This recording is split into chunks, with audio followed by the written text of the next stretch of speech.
It's an honor to be sitting down with you, Her Royal Highness, the Nnaabagereka of Uganda. Thank you so much, Roxana. Congratulations on your autobiography. It's an amazing book. It's an amazing story. I almost feel like I've known you all my life, just reading your book. And I remember thinking to myself that when public figures like yourself, that are very private, naturally choose to open up about their lives and write their stories, what's the inspiration? So I'm curious to know, what's your why? I've always thought about writing a book, although it wasn't a book to share with the nation or the world, so to speak. And I'm talking about that's the time before I even became Nnaabagereka. I'm the kind of person who always sort of journaled. I wouldn't say total journals, because sometimes I would start one, pick it up and put it in it, and put it down. But I always had, I always did writings which I kept, maybe about myself, about what I'm doing, about what's happening in my life. And in addition to that, keeping letters actually that people wrote to me, because in our days it was about letter writing. And so I did think that I should write a book one day and organize, just to have everything in one organized, in an organized manner.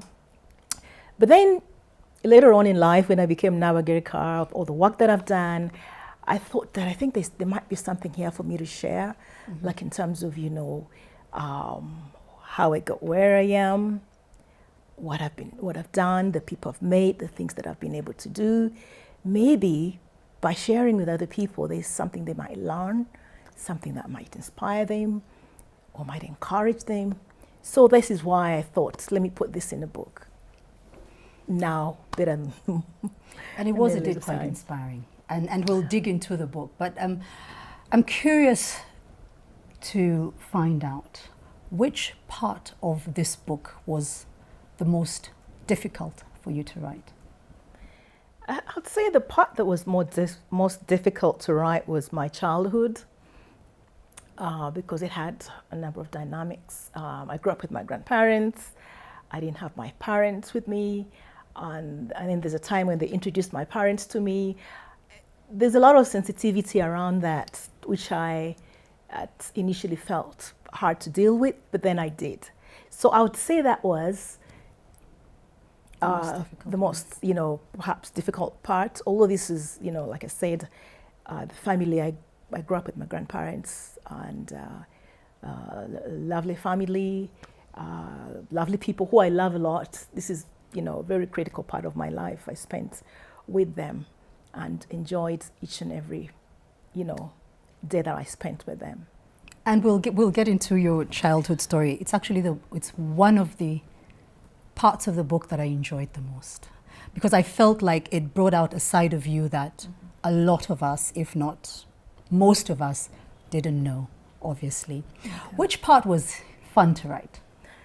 The fun part to write was in my school days, I must say. School days right from primary school in Lake Victoria through Gayaza Primary School and to Wanyange Secondary School. For me, this was a lot of fun in the sense that I think I was also lucky enough that many of my friends were able to interview, to, have their stories in my book about me and about, us together. And it really took me down memory lane. I also had to pull out letters, and believe it or not, I have letters that my friends wrote to me more than 30 years ago. In one instance, a friend of mine who also has something, written in the book, who was interviewed, I came across a letter that she wrote to me 40 years ago, which I scanned, sent to her, and she almost flipped. Because, and people used to write long letters, not just a note. It was like a 3-pager. And then I went through so many other, I have a letter box, all these different letters. And so it really took me down memory lane as I was, going through this and reading the interviews that my friends and relatives gave You know, in this case, my friends in the 3 schools. It's just an amazing. It just shows you how far, you know, we have come as people. So that was for me a very interesting, very fun time, especially when it came to reading letters. And these letters, I haven't read them either. I was just opening them for the first time in so many years. But I knew I had them. They were there somewhere in a box. So it was, you know, when I started writing my book, and especially about this part about my friends or my school days, I had to get into that box. And yes. Thankfully, you had a lot of reference material. Sadly, I feel like a lot of us in this day and age missed out on a lot, especially not having the letters, because people had to be thoughtful. When you're dealing with technology, there's not that much thought put into what you write, you know. But if one writes a letter and it's 4 pages long, chances are there's quite a lot that's in And what was so amazing too was that, you know, going through all these letters, all these, you know, they had beautiful handwritings. They expressed themselves so well. And I'm really talking about from primary school to secondary school. And, you know, because I think it was our main way of communicating. You would write a letter and then you wait for it. You know, you wait for a response, you know, in a few weeks' time. Sometimes it could even take months. But then when you get time to write, then you tell your friend or whoever you're writing to just about everything that's been happening to you, that whatever has been happening in your surroundings if you're at school. So in that sense, you know, the letters had to be long because there's a lot that you had to talk about. And then they would also respond with perhaps a similar letter. And speaking about a lot to talk about, let's dig into the story, because I couldn't put this book down. 2 days tops, and I was done with it. But let's dig into the story, and let's start from the beginning. So, Dad and Mum, they meet in London, in the UK. Is that where they met? No, they actually first saw each other in Uganda. Oh, and then they meet as students somehow. Yes, somehow they meet. Yeah. Their paths cross again.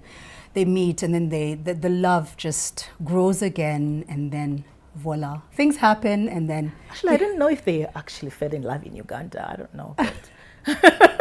But what we do know for a fact is we have UK, you exactly as evidence of something that happened. Yeah. And because of the situation in which your mom found herself, she was on scholarship. She could have risked her scholarship. She could have been sent back home because she was heavy with child. Or you could have ended up in foster care, which you didn't. So you were sent back home to be raised by your grandparents, your paternal grandparents, at a very, very tender age.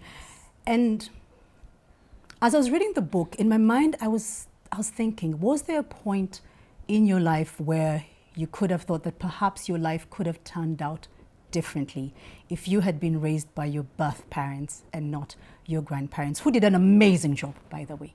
But did you ever at any point in your life feel like it could have been different for you? You know, not then, at least not then when I was growing up. I didn't really lack anything, like in terms of being taken care of at home. However, in school, when you're in school and you have children who are talking about their parents, they're talking about, you know, how they're at home with their mom and dad, and then they also go to visit their grandparents.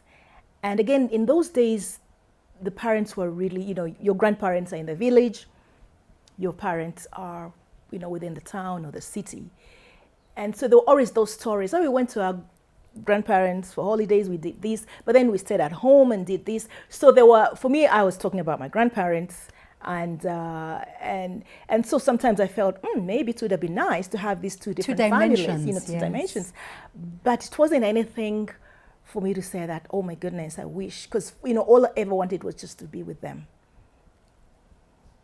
Yes. It's understandable. Yeah. It's really understandable. And speaking of wanting to be with them, you talk about the struggle to connect with your dad at some point when he comes back to Uganda, because you've been with Tata and Mama, which is what you called your grandparents, you know. Exactly. And he returns, and then there's a struggle to reconnect, and then at some point your mom comes back, because I think you reconnected with your dad before you reconnected with your mum. Yes. So she returns as well, and then there's that, and then she takes you to meet your grandparents on her side, whom you had never met. So you had pretty much been only exposed to your dad's side. And so you reconnect with her, you connect with her family, and then you're separated again. Yes. For 10 years. That's a long time. And how would you say that kind of arrangement in your life shaped your appreciation and sense of community, as well as a result of your passion for Ubuntu? Because you grew up around lots of different people who I'm sure loved you to bits. Exactly. Was that in any way, did it have a bearing? I think it definitely did. At my grandparents' home, it was a home where everyone was welcome. My grandfather had a big family, so there were many relatives, cousins, sisters, brothers, and the house was always full. The house was always full, and they catered not just for the children, but also for the community. So for me, growing up, I saw a lot of giving, a lot of sharing. They modeled respect, and we had to work as kids. You know, there was always house chores, so you had to know how to work. My grandfather, one thing I remember is that he was very hardworking himself. You know, I grew up at a farm. It was a farm that had hundreds of cows, but then also he was into crop farming and so on and so forth. He did a lot of things, not just for himself, but for the community. And my grandmother was equally caring, not just for her children, but also for other children who always came in. It was such a home where, you know, it was, when I look back today, because we go there, it's still there, I see it's small, and I wonder how did we all fit in the bedroom that we all slept in, you know. But I think it was one of those things where, you know, everyone is welcome. You know, you don't really just bring up your own, but you bring up everybody else who is around you, you know. So for me, that, yes, you know, growing up in such an environment also, you know, it kind of, even where I stand right now, I don't think I'm the kind of person who would like to be by myself or in the house by myself. No, I want to be surrounded by people. Of course, I do like privacy once in a while, but it's very important that I just reach out to others who may need some kind of care, some kind of, you know, if they're in need in any way or the other. I've never seen anyone being chased away at any point. You know, at some point you have guests who come in unannounced. We used to have many of those. They come in unannounced, they're still welcome. And they show up to eat and leave. You didn't hear anyone complaining about that then, you know. A lot has changed. So a lot has changed. Oh, definitely a lot has changed. But yes. And this is a perfect point to take a break, and we'll be right back.